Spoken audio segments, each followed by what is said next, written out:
Well, time to make my computer justify how much cost I put into it by opening After Effects. Oh. What do you Dude, do? making GIFs. Okay. Here's the thing. I wonder how much. Did I tell you how much RAM I was using when I made my little waiting screen thing? I don't know. I used 29 gigabytes of RAM Yikes. on one program, and I still had that Photoshop open, which used. Luckily, the image I was using was small, so it didn't use too much RAM. But After Effects was using 29 gigs. Wow. Okay, now I see why actual producers and editors need systems that have 120 plus gigs of RAM. Yeah. No, I remember having a conversation with a guy from my church when we were out just like doing stuff. And I think it was actually one of the times that my computer had killed itself, so I was just talking about that and saying like how Mm-hmm. you're a good friend for helping me. Uh-huh. And like, yeah, I think because I think it was one where one of the RAM sticks was just dead, and so we were talking about RAM. Uh-huh. And I was like, yeah, so now I have like 8 gigs of RAM in the machine because one of the RAM sticks was dead. And he was like, "Oh, that's not very much." I'm like, "Yeah, I'd prefer to be at like 16." And I was like, "How much RAM do you have?" And he's like, 40. And I was like, "Whoa, that's a lot." But in hindsight, it makes a little bit more sense because while he's like, he doesn't really do like gaming or anything like that. He does make videos for his family, um, for like their family get-togethers and stuff. Um, and now having like dipped my toes into a little bit of like video editing, yeah, I could maybe understand why he might want so much RAM. Yep. That's kind of nuts.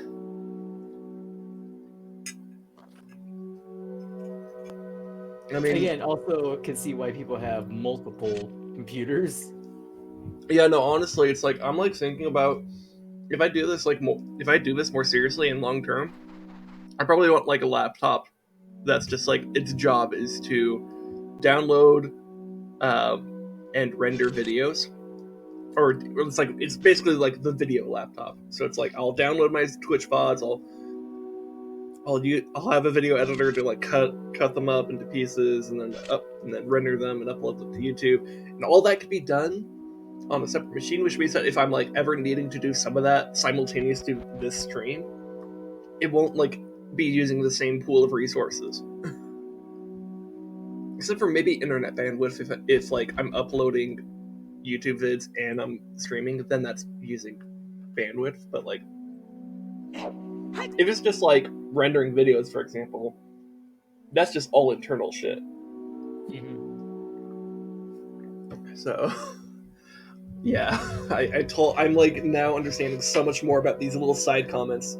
So you'll sometimes hear like streamers or YouTubers mention when they talk about like their process, because it's like, oh yeah, it makes sense to have just like a whole other machine dedicated to this task. Like basically, I could see my if in big if, but if this were to become a more long term thing for me, basically I would want one PC that is the gaming PC, and the number one that is the video PC. And the gaming PC might have like a terabyte or so hard drive. The other one's gonna have like 5 terabytes because it needs that much more space. Because if I ever have like a backlog of videos, especially, or even if I just want to like save like my entire YouTube channel to my computer, for example, in case any bullshit happens there, that would be pretty useful to have a huge storage space. But that's also kind of expensive. And that's why that would be, under the big if of I'm doing this more long term, and actually like, getting somewhere with it. Which right now I'm just like some guy who has currently, according to Twitch, 2 viewers watching me just stand in front of this thing. Mm-hmm. So yeah, You know, which is fine. Like, I've literally been doing this week. The fact that I might have anyone watching me is kind of like a success in its own right.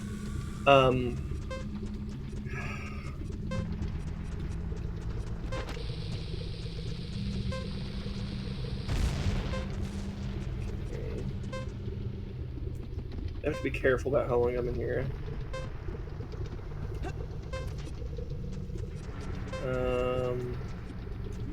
Yeah, I'm not seeing a place to go. Okay, so I may want to just like dip my toes back into that grotto just to reset the timer.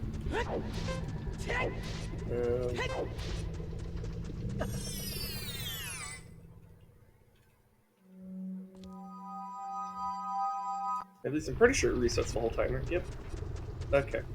So let's walk up here then.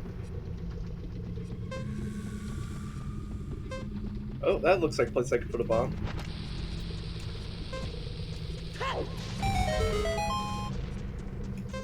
It's a Sheikah sound that I can't talk to because I don't have the Mask of Truth. Huh. I don't. Oh wait, that looks climbable. I'll reset the timer again just to be safe.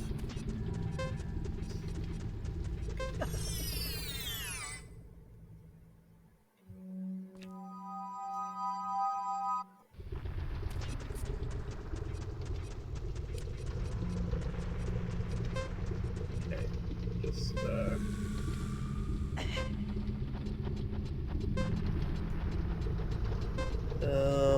okay, it looks like that's a way to a piece of heart, but maybe it's also a way to something else. I don't know.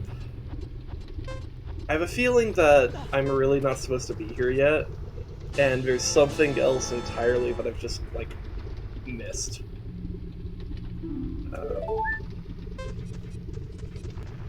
Yeah, because that looked like it was just a secret.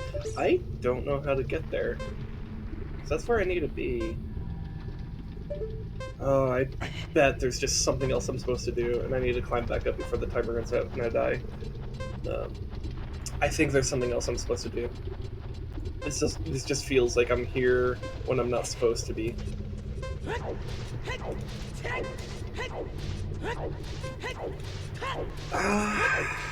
God, what the hell? Where the hell am I? Because like, there's like no one in Goron City.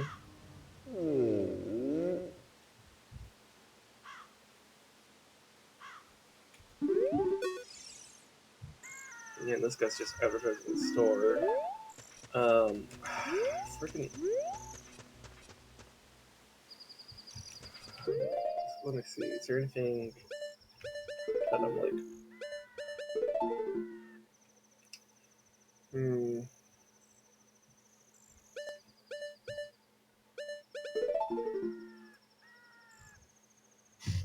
Where the hell would it even want me to go?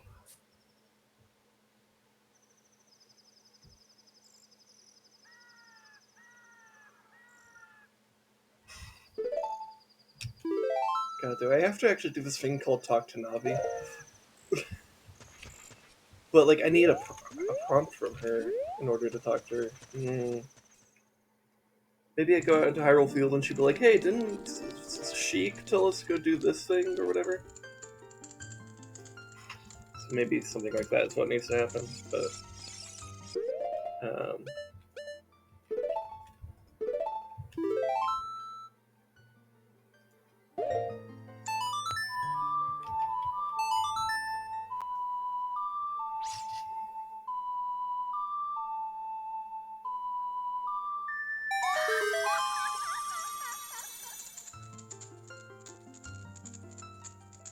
welcome, nerd. Oh my God, is she an e-girl? Probably. The great fairies are all e-girls. I mean,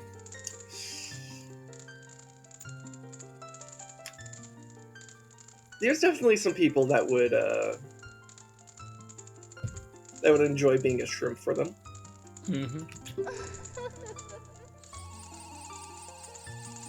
Hey, she's healing me even though I'm already at full. That's nice of her. But I guess it is good to know that I actually can just walk in here if I get hurt really badly. Okay, so she doesn't give anything else. It's just healing. That's fine. That's good to know.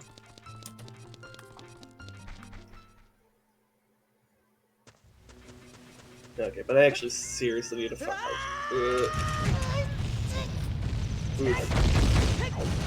That was a very bold jump by me.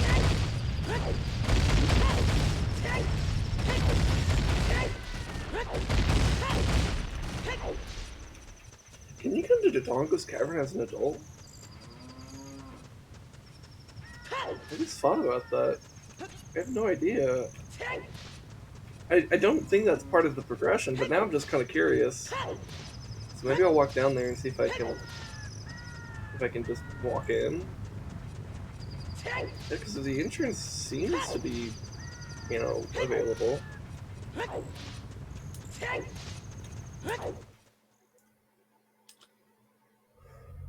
Yeah, you actually can. I don't think there's anything to do in here, though. This is kind of interesting to note.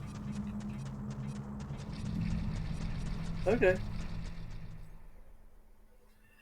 That's interesting, because I know you can't go into the other two child dungeons, because the Great Deku Tree has its mouth closed, and Jabu Jabu isn't even there anymore. That's kind of interesting that you could walk back into that one. Anyways, I need to go figure out what's up with... There's someone that I definitely... Or there's something that I needed to do, or someone I needed to talk to that I just didn't do or didn't talk to, or whatever. Well,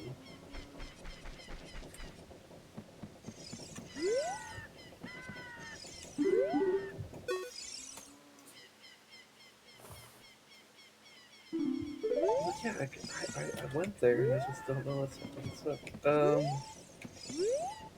I don't even know who I would talk to in Kakariko. I don't know, is there like some like other thing I should be doing in the graveyard, for example? But I don't think you were do anything in the graveyard again until the Shadow Temple. So I don't know.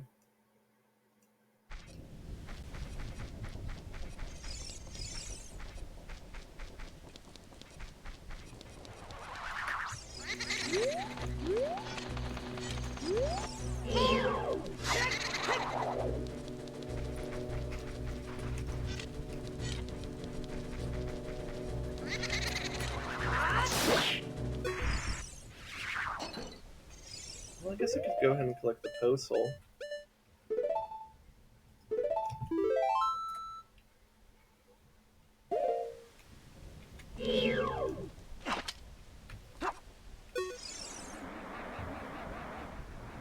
Oh, okay.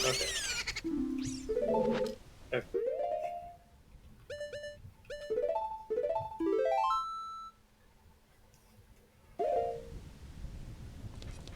Yeah, I'm pretty sure there's nothing else I could really do here.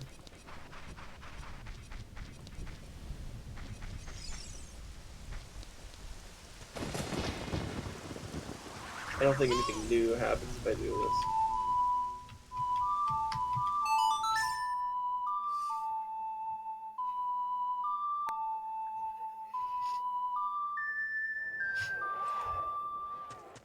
Okay, let's actually talk to Navi. Yeah, but we were just there. Nothing. What am I missing at Death Mountain?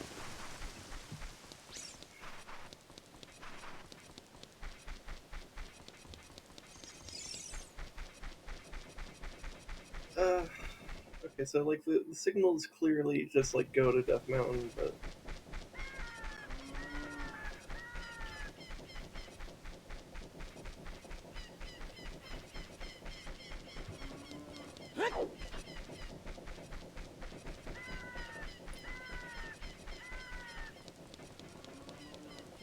like I walked up to the top. It didn't really seem like there was anywhere else I could go though. Oh my god. What direction did I just not look?